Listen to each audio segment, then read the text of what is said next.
ज्योतिश्वर द्वारका शारदा पीठ के शंकराचार्य स्वामी स्वरूपानंद सरस्वती का 99 साल की उम्र में निधन हो गया। नरसिंहपुर के ज्योतिश्वर स्थित परमहंसी गंगा आश्रम में उन्होंने अंतिम सांस ली। शंकराचार्य स्वामी स्वरूपानंद लंबे समय से बीमार चल रहे थे। स्वरूपानंद जी की आज़ादी की लड़ाई में भी महत्वपूर्ण भूमिका रही। वो जेल भी गए। उन्होंने राम मंदिर निर्माण के लिए भी लंबी कानूनी लड़ाई लड़ी। आज़ादी के संग्राम से लेकर धर्म तक शंकराचार्य स्वामी स्वरूपानंद का कैसा था सफर, आइए जानते हैं एक नजर में। शंकराचार्य स्वामी स्वरूपानंद सरस्वती का जन्म सिवनी जिले के दिघोरी गांव में 2 सितंबर 1924 को हुआ था। 9 साल की अल्प आयु में उन्होंने घर त्याग दिया था। उन्होंने जंगलों में रहकर घोर तपस्या की और ज्ञान और सिद्धि हासिल की। इस दौरान तीर्थाटन करते हुए वो भारत के प्रत्येक प्रसिद्ध तीर्थ स्थान और संतों के दर्शन करते हुए काशी पहुंचे। काशी में उन्होंने ब्रह्मलीन स्वामी, करपात्री महाराज और स्वामी महेश्वरानंद जैसे विद्वानों से वेद वेदांत, शास्त्र पुराण सहित स्मृति और न्याय ग्रंथों का अध्ययन किया।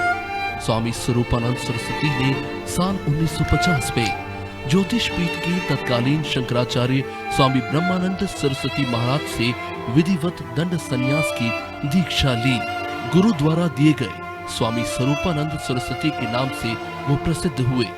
उन्होंने हिंदू कोड बिल के विरुद्ध स्वामी करपात्री ने स्थापित राम राज्य परिषद के अध्यक्ष पद से संपूर्ण भारत में राम राज्य लाने का संकल्प लिया और हिंदुओं को उनके राजनीतिक अस्तित्व का बोध कराया।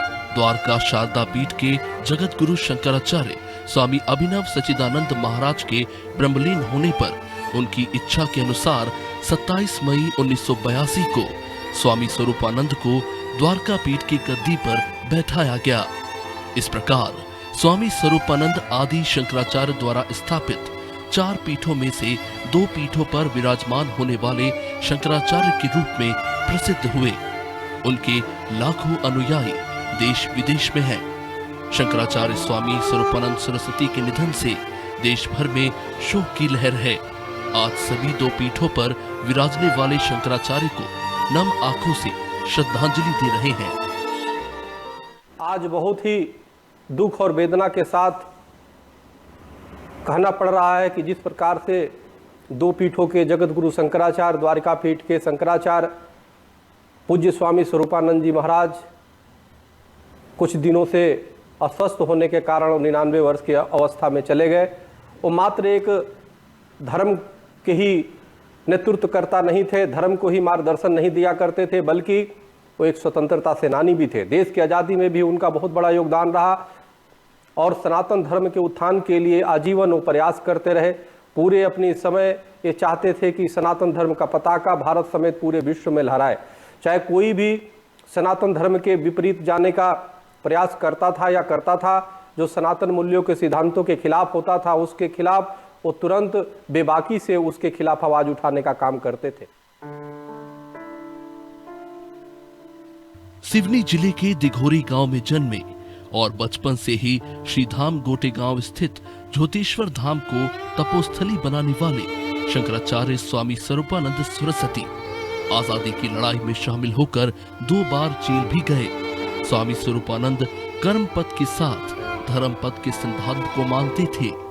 उनके निधन पर कई नेताओं और अनुयायियों ने सोशल मीडिया के जरिए अपनी शोक संवेदना व्यक्त की। प्रधानमंत्री नरेंद्र मोदी ने शंकराचार्य स्वामी स्वरूपानंद सरस्वती के निधन पर ट्वीट करके शोक जताया है। धर्मगुरु आमतौर पर सियासत से दूर ही रहे, लेकिन द्वारका शारदा पीठ के शंकराचार्य स्वामी स्वरूपानंद सरस्वती इस तरह धर्मगुरुओं से अलग थे। उन्हें सियासत से जुड़े सवालों में रस आता था।